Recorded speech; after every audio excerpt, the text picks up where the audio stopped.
जय हिंद। देखिए, आज की इस वीडियो में हम समझने वाले हैं कक्षा 10 की एनसीईआरटी मैथ 1.1 प्रश्नावली। और इसका दूसरा सवाल है। इसका पहला सवाल हमने इसके पहले वाली वीडियो में डाल दिया था, उसको आप जरूर देखें। इसके बाद ही दूसरा क्वेश्चन देखें। दूसरे क्वेश्चन में दिया है कि दर्शाइए कि कोई भी धनात्मक विषम पूर्णांक 6q+1, 6q+3 या 6q+5 के रूप का हो। मान लीजिए कि माना वो पूर्णांक क्या है, a है। यहाँ लिखेंगे कि माना कोई धनात्मक पूर्णांक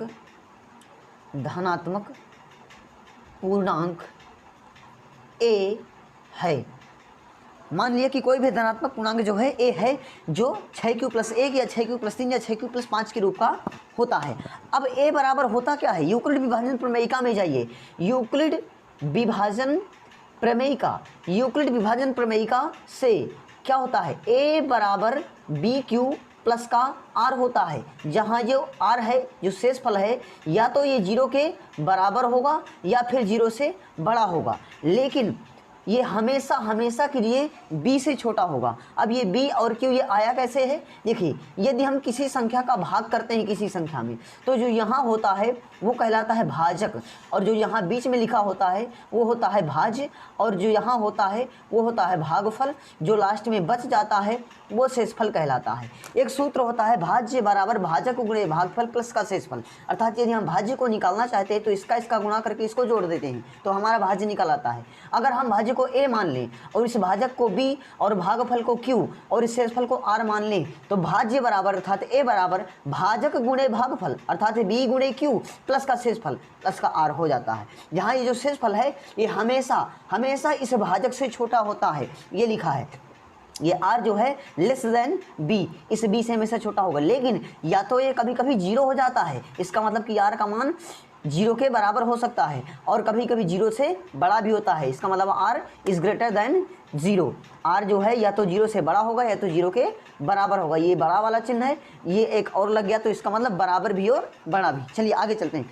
यूक्लिड विभाजन प्रमेयिका से a बराबर bq प्लस r होता है। आप तुलना कीजिए, q के गुणा में क्या है, b। इसका मतलब कि जो q के गुणा में यहाँ पर लिखा है ये b का मान है। इसका मतलब यहाँ हम लिख देंगे, जहाँ b बराबर, बोलो b बराबर क्या है, 6 है। यहाँ q के गुणा में 6, यहाँ q के गुणा में 6, यहाँ q के गुणा में 6, सब जगह q के गुणा में 6 है। अर्थात जो q के गुणा में होगा वो b होगा, तब b का मान क्या हो गया, 6। अब देखिए q का मान q ही रहेगा, q का मान हमें नहीं रखना, r का मान रखना है। बोलो r क्या है, जो प्लस में जुड़ा रहता है वो r होता है। बोलो यहाँ क्या जुड़ा है, 1। इसका मतलब r का मान क्या है, 1।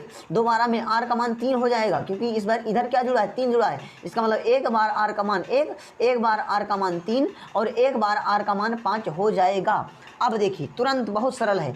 जब हम b बराबर 6 व r बराबर 1 लेते हैं, जब r बराबर 1 और b बराबर 6 लिया, तो a बराबर क्या हो जाएगा, a बराबर bq प्लस r होता है। b का मान 6 है, तो 6 गुणे q प्लस का r का मान क्या हो जाएगा, 1। तो a बराबर क्या हो गया, 6q प्लस का 1। ये हो गया हमारा पहला समीकरण। अब आगे बढ़ते हैं। दूसरा समीकरण कैसे बनेगा, दूसरा समीकरण बनाइए, दोबारा में लिखिए, जब b बराबर 6 हुआ, r का मान इस बार क्या लीजिए, एक बार ले लिया था, इस बार 3 ले लेते हैं, तो r का मान 3, तो a का मान क्या हो जाएगा, bq प्लस r, b का मान 6 गुणे q प्लस का r का मान 3 है, इसलिए a बराबर क्या हो गया, 6q प्लस का 3 हो गया। दूसरा समीकरण बन गया, इसको मान लेते हैं दूसरा समीकरण। तीसरा देखिए, तीसरे में क्या दिया है, तीसरे में हमें देखिए b का मान हमेशा 6 ही है। तीसरे में b का मान 6 हमेशा 6 रहेगा। वाह, r बराबर इस बार क्या लेना है, 5 ले लेते हैं। r का मान 3 थे, एक बार 1, एक बार 3, एक बार 5। हमने एक बार 1 ले लिया, एक बार 3 ले लिया, एक बार 5 ले लिया, तो a बराबर क्या हो जाएगा, a बराबर bq प्लस r से b का मान 6 गुणे q प्लस का r का मान 5। इसका मतलब a बराबर 6q प्लस का 5 आ गया। अब देखिए ये बन गया हमारा तीसरा समीकरण। ध्यान से देखिए, समीकरण 1, समीकरण 2 और समीकरण 3 से जब आप समीकरण 1 को देख रहे हैं तो a का मान 6q प्लस 1 है। जब समीकरण 2 को देखा तो a का मान 6q प्लस का 3 है, और समीकरण 3 को देखा तो a का मान 6q प्लस का 5 है। a का मान ही बार बार बदल रहा है, और a क्या है, a हमारा वही धनात्मक पूर्णांक है जो 6q प्लस के 1, 6q प्लस का 3 और 6q प्लस के 5 के रूप का होता है, और यही हमें सिद्ध करना था। तो यहाँ से हम लिख देंगे, अतः कोई भी धनात्मक धनात्मक पूर्णांक, धनात्मक विषम पूर्णांक, विषम पूर्णांक 6q प्लस का 1 या 6q प्लस का 3 या 6q प्लस का 5 के रूप का होता है। 6q प्लस का 5 के रूप का होता है। देखिए इतना आपको पेपर में करना है। इसके बाद मैं आपको प्रूफ करवा देता हूँ कि ये कैसे क्या है। आप देखिए ए का मान बदलते जाइए, आप केवल और केवल ये जो 6q प्लस का 3, 6q प्लस का 5 और 6q प्लस का 1 लिखा हुआ है, यहाँ आप केवल q का मान बदलते जाइए। हमेशा ये जो मान आएगा ये विषम आएगा। देखिए जब हम q का मान 1 रख देते हैं तो बन जाएगा 6 गुणे 1 प्लस का 1। बोलो 6 का गुणा 1 में 6 आएगा और 6 में 1 जुड़ेगा 7 आएगा। बोलो 7 विषम है कि नहीं है? इसका मतलब कि जो हमारा धनात्मक पूर्णांक a था वो हमारा विषम आ रहा है और धनात्मक भी है। इसका मतलब कि कोई भी धनात्मक पूर्णांक विषम होता है और 6q प्लस का 1 के रूप का होता है। दोबारा में देखिए जब 6q प्लस का 3 है, q का मान 2 रख देते हैं इसमें, तो 6 गुणे 2 प्लस का 3। बोलो 6 दूनी 12, 4 14 15। बोलो 15 विषम है कि नहीं है? धनात्मक भी है विषम भी है। इसका मतलब कोई भी धनात्मक विषम पूर्णांक 6q प्लस का 3 का रूप का भी होता है। अब इसमें देख लीजिए 6q प्लस का 5, इसमें भी कुछ भी रख दो, 0 रख दो तब भी आ जाएगा। 6 गुणे q का मान रख देते हैं 0 प्लस का 5। बोलो 6 का गुणा 0 में 0, 0 में 5 जुड़ा 5 आंसर आ गया। क्या है? विषम नहीं है।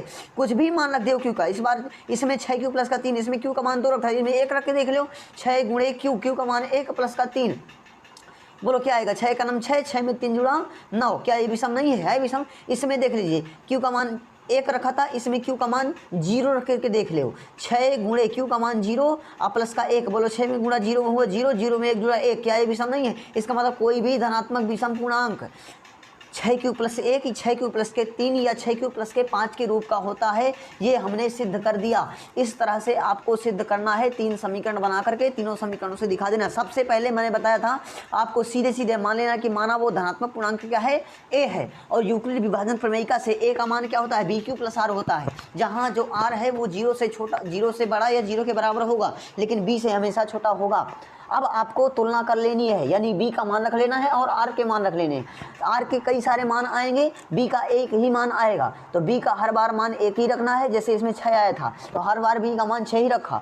r का मान बदलता जाएगा। जब r का मान 1 हुआ तो a का मान 6q प्लस का 1 आ गया। जब r का मान 3 हुआ तो 6q प्लस का 3 आ गया। जब r का मान 5 हुआ तो a का मान 6q प्लस का 5 आ गया। इन तीनों समीकरण से सिद्ध होता है कि कोई भी धनात्मक पूर्णांक जो कि a है वो 6q प्लस का 1 या 6q प्लस का 3 या 6q प्लस के 5 के रूप का होता है। यही हमें सिद्ध करना था। अब चलते हैं हम दूसरे क्वेश्चन। देखने में बहुत बड़ा लेकिन है बहुत सरल, बिल्कुल सरल है। मैं मात्र एक पॉइंट समझना है आपको। देखिए क्वेश्चन पढ़ते हैं। क्वेश्चन में कह रहा है कि किसी परेड में 616 सदस्यों वाली एक सेना की टुकड़ी को 32 सदस्यों वाले एक आर्मी बैंड के पीछे मार्च करना है। दोनों समूहों को समान संख्या वाली स्तंभों में मार्च करना है। उन स्तंभों की अधिकतम संख्या क्या होगी जिसमें वो मार्च कर सकते हैं? ध्यान समझिए। अगर आप समझना चाहते हैं तो समझ सकते हैं, नहीं समझना चाहते तो मैं एक पॉइंट बताऊंगा, तुरंत आपको आ जाएगा। देखिए एक 616 सदस्यों वाली आर्मी की टुकड़ी है, एक सेना जिसमें 616 लोग हैं और एक और सेना है उसमें 32 लोग हैं। वो मान के चलो 4 लाइनें बनाती है ये 32 सदस्यों वाली टुकड़ी। तो 4 लाइनें ही बननी चाहिए 616 सदस्यों वाली सेना की। लेकिन बात ये होती है कि जितने आदमी इस लाइन में हैं उतने ही आदमी सभी लाइनों में हों और उतनी ही लाइनें बने 616 सदस्यों वाली आर्मी की टुकड़ी की। 616 सदस्यों वाली जो आर्मी की टुकड़ी है उसकी भी उतनी ही लाइनें बने जितनी लाइनें ये बनी है, और हर लाइन में उतने ही आदमी हों जितने की एक लाइन में हो। अर्थात इसमें जितने होंगे उसमें ही उतने ही आदमी, इसमें उतने ही इसमें, उतने ही इसमें। ठीक है, अब चलते हैं। दूसरा पॉइंट ये है कि जहां भी अधिकतम की बात कर दे, देखिए यहाँ अधिकतम की बात किया है, जहां भी अधिकतम की बात कर दे वहां आपको मासा निकाल लेना है। महत्तम समापवर्तक, अधिकतम, highest common factor, highest common factor HCF को फुल फॉर्म हाईएस्ट उच्चतम संख्या। जहां भी अधिकतम की बात कहे, उच्चतम की बात कहे, वहां आपको HCF निकालना है, अर्थात मासा निकालना है। और जहां भी कम से कम की बात करें, कम से कम की बात करें, वहाँ आपको एलसीएम निकालना है, अर्थात लासा निकालना है। ध्यान दीजिए, जहाँ अधिकतम की बात करें वहाँ मासा निकालना है, जहाँ कम की बात करें वहाँ लासा निकालना है। दूसरा पॉइंट ये है। चलिए हमें इसका मासा निकालना होगा, हल डालते हैं यहाँ से इसका। बोले दो संख्याएं कौन कौन सी हैं, एक है 616 और एक है 32। इन दोनों का हमें HCF निकालना है। हम इनका HCF चाहे भाग विधि से निकालने चाहे गुणनखंड विधि से निकालने, लेकिन भाग विधि इंपॉर्टेंट है क्योंकि पहली वाली प्रश्नावली में भाग विधि ही है। चलिए भाग विधि से LCM HCF निकालने के लिए जो संख्या छोटी होती है उसका भाग हम बड़ी संख्या में कर देते हैं। यहाँ पर रफ वर्क में लिखते हैं 32 का भाग करेंगे 616 में। जब हम 32 का भाग 616 में करेंगे तो पहली बार इस 61 में भाग देंगे तो 61 में एक बार भाग जाएगा, 2 बार में ज़्यादा हो जाएगा, तो एक बार भाग जाएगा, एक बार में 32 आएगा, इस 61 में 32 घटेगा। बोलो 11 में 2 जाएगा, बचेगा 9 और ये बचेगा 5, 5 में 3 गया, 2 बचा, 29 बना। और इस 6 को उतार लिया, 6 उतारा गया, अब 296 बन गया। यहाँ लिखा है 32। अब 32 का पहाड़ा पढ़ोगे 296 से ज़्यादा न जाए। 9 बार में 10 बार में 320 आ जाएगा, 9 बार में इससे कम आएगा तो 9 दूनी 18 की 8 हासिल आए, 1 9 3 27, 27 1 28, 288 आया।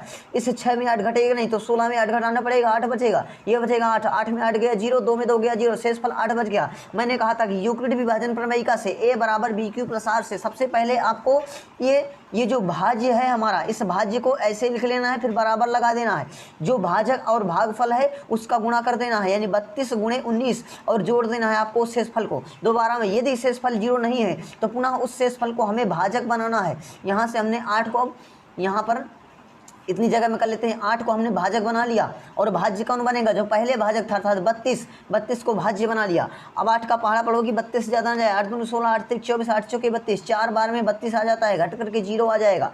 मैंने कहा कि पुनः इस 32 को यहाँ लिखो, बराबर लगाओ, 8 का गुणा 4 में करो और प्लस का 0 जोड़ दो। बोलो किससे भाग देने पर शेषफल 0 आ गया, 8 से भाग देने पर शेषफल 0 आ गया। इसका मतलब कि जो 8 है वो हमारा क्या है, HCF है। अतः HCF बराबर क्या हो गया, 8। स्तंभों की अधिकतम संख्या क्या है, तो स्तंभों की अधिकतम संख्या 8 होगी।